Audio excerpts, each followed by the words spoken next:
선수들 중 유니폼 판매량이 가장 높은 선수는 다름 아닌 이강인이었습니다. 이강인은 PSG와 프랑스의 프랜차이즈 스타 킬리안 음바페보다 더 많은 유니폼 판매량을 기록한 것으로 알려졌는데요. 이강인의 인기를 실감할 수 있는 대목입니다. 스페인 문도 데포르티보는 한국 출신 이강인은 PSG의 마케팅에서 매력적인 선수이며 온라인에서는 음바페를 능가한다.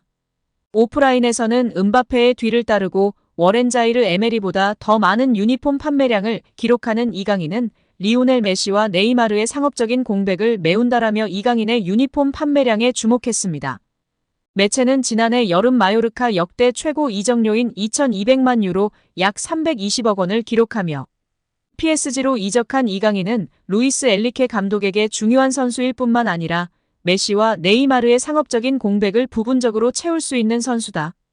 이강인은 현재 음바페에 이어 오프라인 매장에서 두 번째로 유니폼을 많이 판매했다라고 설명했습니다. 오프라인에서는 음바페에게 밀려 2위지만 온라인에서는 이강인이 1위입니다. 문도 데포르티보는 이강인은 시즌 초반부터 온라인 매장에서 음바페를 넘었다. 자국에서 떠오르는 스타인 이강인이 아시아 매출 대부분을 차지하는 건 놀라운 일이 아니다. 르 파리지앵의 마케팅 전문가에 따르면 이강인 유니폼을 주문하는 건 대부분 한국이고 이강인의 유니폼이 온라인 판매 순위를 장악하고 있다라고 했습니다. 또한 문도 데포르티보는 유니폼 외에도 이강인 관련 구단 상품들이 오프라인 매장에서 인기몰이를 하고 있다고도 했는데요. 이강인의 경기를 보기 위해 파르크 대 프랭스를 찾은 한국 팬들이 이강인과 관련된 구단 상품을 구매하는 것으로 보입니다. PSG는 이강인의 인기를 등에 업고 한국의 공식 매장까지 열었습니다. PSG 서울 공식 플래그십 스토어는 압구정 로데오에 위치해 있습니다. 문도 데포르티보는 이강인을 영입한 덕에 PSG는 프랑스 다음으로 한국 팬들을 가장 많이 보유한 클럽이 됐다. 유튜브 채널 구독자도 24,000명 이상 증가했고 파르크 대 프랭스에 찾는 한국 팬이 20% 증가한 데다 스타디움 투어 신청은 300% 증가했다라며 이강인의 인기가 PSG에 여러 영향을 주고 있다고 했습니다. 이어 이런 요소들이 PSG가 한국에서 상업적인 활동을 하도록 이끌었고 PSG는 지난 3월 서울 중심부에 3층짜리 매장을 열었다라며 이강인의 인기를 확인한 PSG가 한국에 오프라인 매장을 열었다는 점을 조명했습니다. 그렇다고 이강인이 흔히 말하는 유니폼 팔이용 선수는 아닌데요. 이강인은 엔리케 감독 체제에서 여러 가지 포지션과 역할을 소화하며 첫 시즌부터 팬들에게 확실하게 눈도장을 찍었습니다.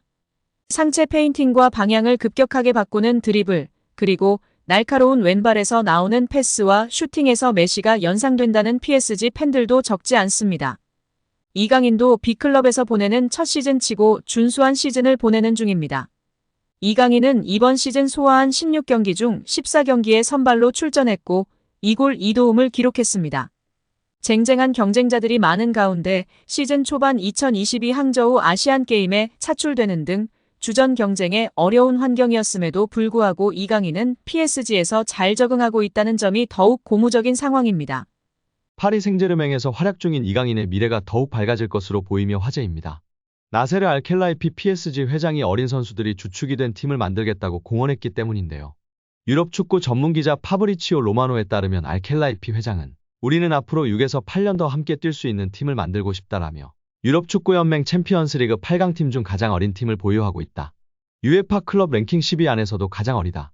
정말 자랑스러운 일이다라고 말했습니다. 현지에서는 알켈라이피 회장의 발언에 대해 미래 자원들로 리빌딩에 착수할 거라고 선언한 것으로 보고 있습니다. 킬리안 음바페가 떠난 후 새로운 청사진을 그리고 있다는 분석입니다. 영국 비사컨은 PSG의 알켈라이피 회장은 장기 프로젝트를 그리고 있다. 앞으로 6년, 7년, 8년은 뛸 수 있는 젊은 선수들을 중심으로 팀을 개편하고자 한다라며 알켈라이피 회장의 최근 발언은 과거 음바페를 지키려고 했을 때의 발언과 상당히 대조적이다라고 전했습니다. 이어 PSG는 새로운 시대를 준비하고 있으며 음바페는 팀 계획에서 점점 사라지고 있다.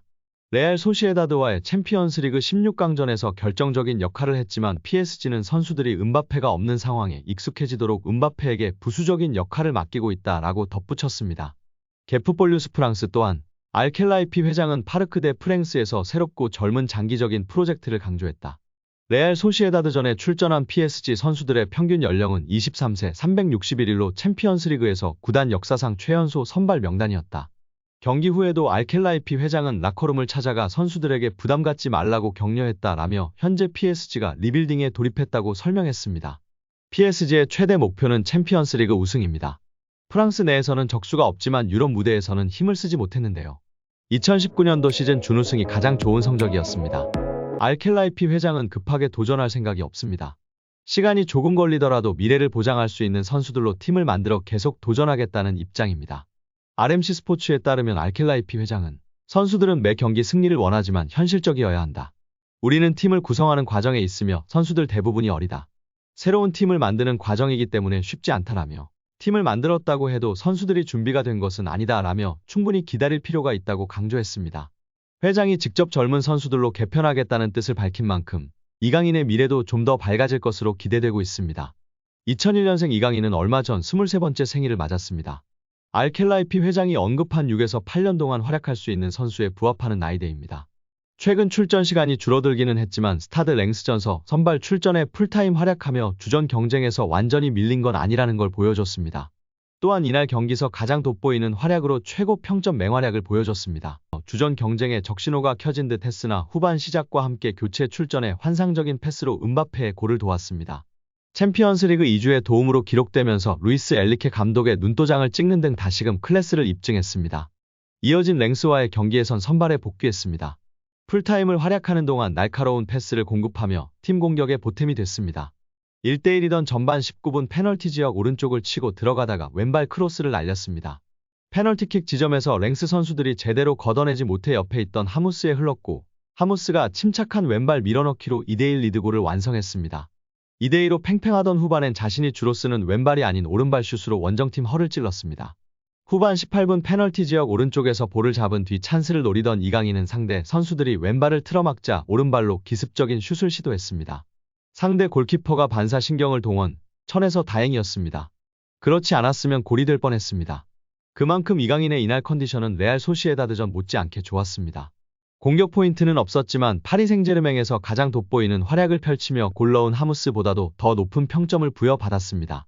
조금씩 경기력을 끌어올린다면 중원이나 측면 어디에서든 경쟁력을 갖출 것으로 기대되고 있습니다. 다음 시즌 PSG가 사비 시몬스, 라민 야말 등 어린 선수들을 대거 복귀시킬 것이라는 전망이 나오고 있지만 가지고 있는 재능이 확실한 만큼 밝은 미래를 그릴 수 있을 것으로 보입니다. 오늘 영상은 여기까지입니다. 끝까지 시청해주셔서 감사합니다. 늘 건강하시고 더 좋은 영상으로 찾아뵙겠습니다. 구독과 좋아요도 잊지 마시고 부탁드립니다. 감사합니다.